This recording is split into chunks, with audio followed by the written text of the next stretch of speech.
अस्सलाम वालेकुम, welcome back to my YouTube channel. आज मैं आपसे शेयर करूंगी ज़बरदस्त सा एक टी टाइम स्नैक जो कि बनाने में बहुत इजी है और खाने में तो बहुत ही मज़ेदार है। और समोसे और पकौड़ों को आप भूल जाएंगे, इतना मज़ेदार और झटपट से रेडी होने वाली ये रेसिपी आपको बहुत पसंद आने वाली है। तो वीडियो को आपने एंड तक क्लास में देखना है। तो चले बनाना स्टार्ट करते हैं। तो ज़बरदस्त से ये टी टाइम स्नैक्स बनाने के लिए हमें चाहिए यहाँ पर तकरीबन मैंने आधा किलो आलू लिए थे। आलू को अच्छी तरह से मैंने साफ़ करने के बाद उसे क्यूब में काट कर इस तरह से बॉईल कर लिया था। और अब मैं इसे मैशर की मदद से मैश कर लूँगी। आपने जिस भी बर्तन में इसको बॉईल किया आप उसी में भी ईज़िली इसे मैश कर सकते हैं, लेकिन आपने पानी जो है वो इसका निकाल देना है। पानी निकालने के बाद ही आपने इसको अच्छी तरह से ड्राई होने के बाद आपने इसको अच्छी तरह से मैश कर लेना है।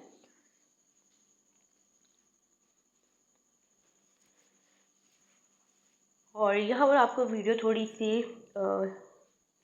हिलती जुलती सी महसूस हो रही होगी, क्योंकि मैं एक ही हाथ से यहाँ पर मैश कर रही हूँ, दूसरे हाथ से मैंने मोबाइल को पकड़ा हुआ है। तो यहाँ पर थोड़ा सा आपको वो फेस करना पड़ेगा ये सब। तो यहाँ पर इसको एक ज़बरदस्त सा हम तड़का लगाएंगे। तो यहाँ पर मैंने तकरीबन छोटे साइज़ का बिल्कुल प्याज लिया था और रफली काट लिया था। और बिल्कुल आधा टीस्पून के बराबर मैंने इसमें अदरक का पेस्ट और आधा टीस्पून के बराबर ही मैंने इसमें लहसुन का पेस्ट शामिल किया था। और हाफ यहाँ पर टीस्पून मैंने इसमें हल्दी ऐड की है और 1 टेबलस्पून मैंने इसमें रेड चिली पाउडर ऐड किया है और 1 टीस्पून ही मैंने इसमें नमक ऐड किया है। और इन तमाम चीज़ों को अच्छी तरह से आपने स्पून की मदद से मिक्स कर लेना है। और हाफ टी स्पून मैंने इसमें साबुत खुश्क धनिया और ज़ीरा, उसको थोड़ा सा मैंने ऐसे तवे पर भून लिया था। उसके बाद मैंने उसे हल्का सा क्रश कर लिया था, उससे खुशबू बहुत ज़्यादा अच्छी आएगी। तो थोड़ा सा इसकी बुनाई कर लेते हैं और ऑयल में आपने इसको फ्राई करना है। प्याज को बिल्कुल 2 से 3 टेबलस्पून मैंने यहाँ पर ऑयल लिया था। और आलू जो मैंने मैश कर लिए थे उसमें मैंने तकरीबन 2 से 3 सब्ज़ मिर्चें भी साथ ऐड कर दी हैं। और बिल्कुल 2 से 3 पत्ते यहाँ पर मैंने पुदीने के लिए थे, क्योंकि मुझे पुदीना पसंद है, लेकिन कुछ लोग जो है पुदीना अवॉइड करते हैं। तो बेहतर है कि आप अपनी चॉइस के मुताबिक या सबकी चॉइस के मुताबिक जैसे आपको लगे आप ऐड कर लें। तो आलूओं को अच्छी तरह से आपने मिक्स कर लेना है स्पून की मदद से। और आँच को बिल्कुल आपने यहाँ पर लो पर रखना है, बहुत ज़्यादा आपने मीडियम या हाई पर नहीं करना। और इसी तरह से मिक्स करते करते ये काफ़ी हद तक हमारा जो मसाला है वो ड्राई हो जाएगा। और आलू आपको थोड़े से सख्त यानी कि हार्ड होना फील हो जाएंगे, बिल्कुल आपको लिक्विड यहाँ पे फील नहीं होगा। तो यहाँ पर आलू का मसाला आपने ठंडा कर लेना है। तकरीबन 10 से 15 मिनट के बाद इस तरह से शेप आपने दे लेनी है। और जिस साइड के आपको ये स्नैक्स चाहिए, आलू के बटाटे, आलू की टिक्की भी इसे बोलते हैं, आलू के बटाटे बोलते हैं, जिस शेप के आपको चाहिए और जिस साइज़ के चाहिए आप उसी शेप में और साइज़ में से तैयार कर सकते हैं। तो मैं यहाँ पे मीडियम साइज़ रख रही हूँ।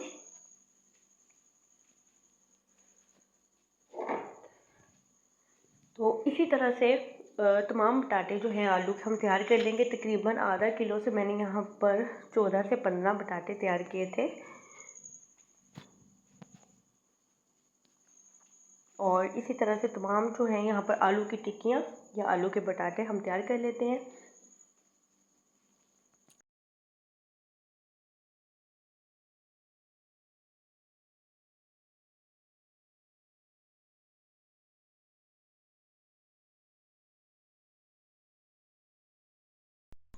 तो यहाँ पर तमाम आलू के बटाटे मैंने तैयार कर लिए थे।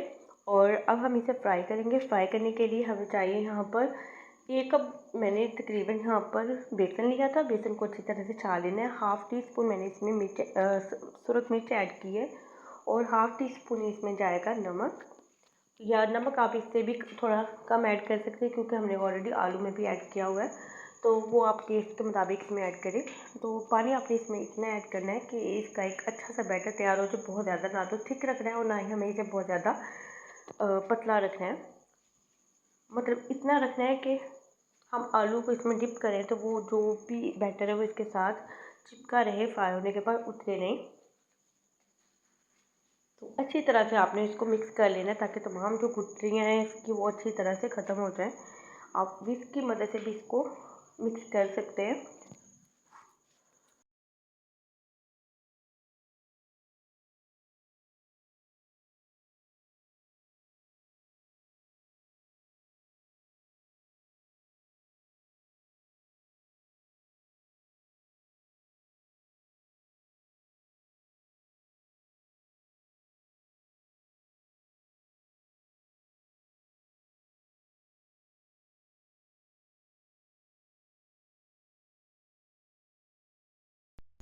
तो एक कढ़ाई में मैंने ऑयल को गर्म होने के लिए रख दिया था। आंच बिल्कुल आपने मीडियम पर रखनी है। तो यहाँ पर मैं आपको दिखा दूँ कि जो पटाटे यहाँ पर तैयार किए थे हाथों के साथ बिल्कुल भी नहीं चिपक रहे, और इस तरह से डिप करके स्पून की मदद से ही आपने इसको उठाकर ऑयल में फ्राई करना है। और ऑयल आपका इतना यहाँ पर होना चाहिए कि ये डीप फ्राई हो सके। अगर आप कम भी ऐड करेंगे तो अपनी कढ़ाई जो भी आप यूज़ करें उसको थोड़ा सा तिरछा करके साइड पर करके उसे आप फ्राई कर सकते हैं। मतलब इतना उसमें ऑयल होना चाहिए कि उसकी जो दूसरी साइड है उस पर भी ऑयल आ रहा हो।